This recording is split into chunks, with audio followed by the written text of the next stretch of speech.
نحمده ونصلي ونسلم على رسوله الكريم أما بعد فأعوذ بالله من الشيطان الرجيم بسم الله الرحمن الرحيم والعصر إن الإنسان لفي خسر وقال النبي صلى الله عليه وسلم من استطاع أن يعمل خيرا فإني غير مقرر عليكم أبدا أو كما قال عليه الصلاة والسلام۔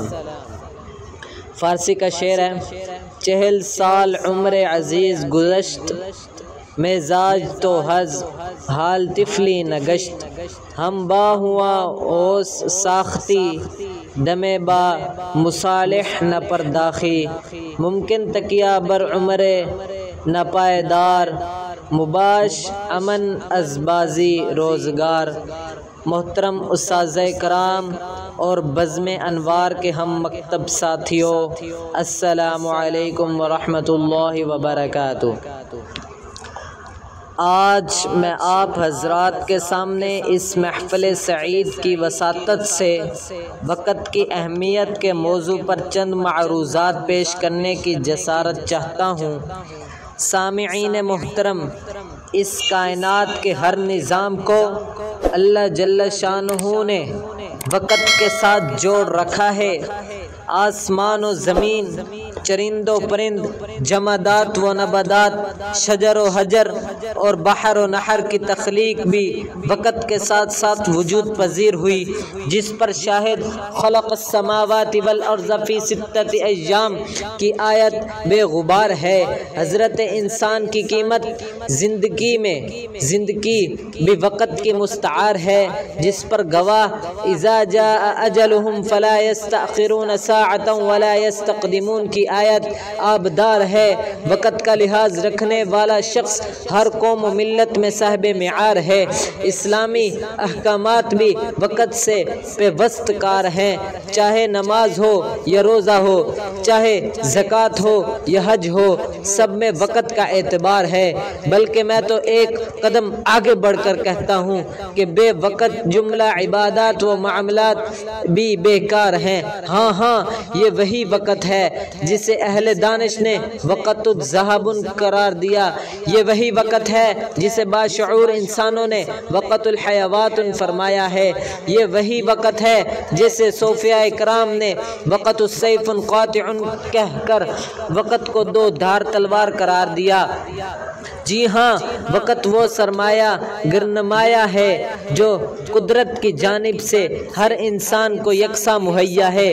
جو انسان وقت کو معقول اور مناسب وقت پر کام میں لاتے ہیں، ان کو جسمانی اور روحانی مسرت نصیب ہوتی ہے، اور اسی وقت کی صحیح استعمال سے ایک کنوارا شخص ایک مذہبی فرشتہ صف انسان بن جاتا ہے، اور اسی کی برکت سے جاہل عالم، مفلس تو نگر نادان دان بن جاتا ہے۔ معزز حاضرین، میرے سامعین محترم، وقت وہ عظیم نعمت ہے جس کی قدر و قیمت اور اہمیت کو بتلانے اور جتلانے کے لیے اللہ جل شانہ نے اپنے کلام مقدس میں کئی مقامات پر وقت کی قسمیں کھائی ہیں، کہیں والفجر، کہیں والضحیٰ، کہیں واللیل اور کہیں والعصر فرمایا، اور نبی کریم صلی اللہ علیہ وسلم نے اپنی حدیث مبارکہ میں یہ ارشاد فرمایا، اغتنم خمسا قبل خمس،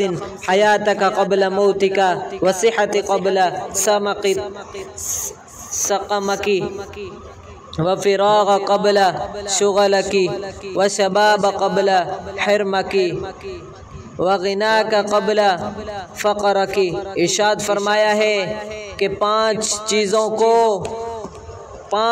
چیزوں سے پہلے غنیمت جانو، موت سے پہلے زندگی کو، بیماری سے پہلے تندرستی کو، مشغولیت سے پہلے فراغت کی گھڑی کو، بڑھاپے سے پہلے جوانی کو، فقیری سے پہلے مالداری کو۔ اور ایک جگہ ارشاد فرمایا کہ ہر روز کہ ہر روز صبح کو جب طلوع آفتاب ہوتا ہے تو اس وقت یہ اعلان کرتا ہے من استطاع ان يعمل خیرا فإنی خیرا مقررا علیکم ابدا، آج اگر کوئی بھلائی کر سکتا ہے تو کر لے، آج کے بعد میں پھر کبھی نہیں لوٹوں گا۔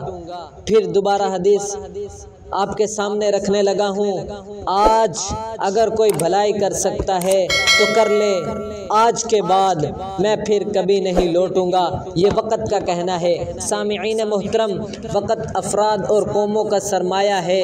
جو فرد اور قوم اس سرمایہ کو ٹھیک استعمال کرتی ہے وہی قوم ترقی بام عروج پر پہنچ جاتی ہے، اور جو قوم ضیاع وقت کی آفت کا شکار ہو جاتی ہے ایسی قوم زوال اور پستی کا مستحق بن جاتی ہیں۔ چنانچہ مسلمان قوم جو ایک درخشاں تاریخ رکھتی ہے، جس کی جاہ و جلال اور عظمت و سطوت کے پرچم سرنگو ہوئے، کوئی زیادہ عرصہ نہیں گزرا، وقت کی ایک قدر اس کے مذہب فرائض میں داخل ہے۔ وقت کی پاسداری کرنا اس کی تاریخی خصوصیت میں شامل ہے، جس کی بدولت وہ صدیوں تک پوری دنیا میں چھائی رہی۔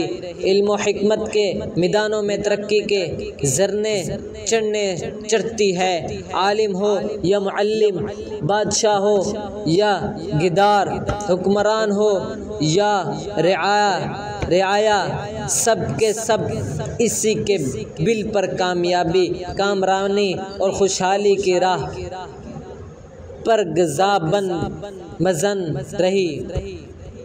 لیکن مجھے افسوس کے ساتھ کہنا پڑ رہا ہے کہ آج مسلمانوں کے یہاں سب سے ارزاں شے وقت ہے، جس کی نہ اہمیت ہے اور نہ ہی کوئی وقت ہے۔ ان میں سے بیشتر ٹائم پاس کرنے میں مست ہیں۔ کبھی میرا تھکن رئیس ہے تو کبھی بس نت ہے، کبھی فلم بندی تو کہیں موسیقی کی سماعت ہے، کبھی کرکٹ، پھر تو کبھی فٹ بال کے نام پر ٹائم ضائع کرنے کی عادت ہے۔ کہیں اپریل فول بنانے کی تو کہیں مسجد بازی کی شرارت ہے، کہیں ہڑتالوں کی شکل میں تو کبھی جلوسوں کی صورت میں ضیاع وقت ہے۔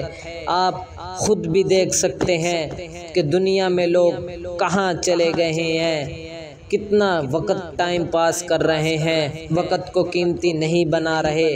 بزم انوار کے جالو، یہ میرے لیے مقام عبرت ہے۔ اب بھی نہ سنبھالیں گے تو ہلاکت ہے، یہی خدا کا دستور اور سنت ہے، قرآن و حدیث کی یہی نصیحت ہے۔ بس آخر میں میرے اشعار آپ سے مخاطب ہیں۔ میرے اشعار بہت قیمتی ہیں، ان کو غور سے سماعت فرمائے۔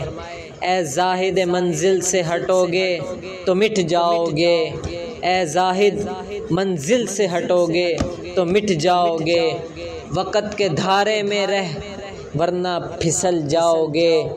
اگر تو مسلم ہے تو وقت کے سانچے میں ڈھلنا سیکھ، اگر تو مسلم ہے تو وقت کے سانچے میں ڈھلنا سیکھ، ضیاع وقت کی مرض سے تم بنور میں پھنس جاؤ گے۔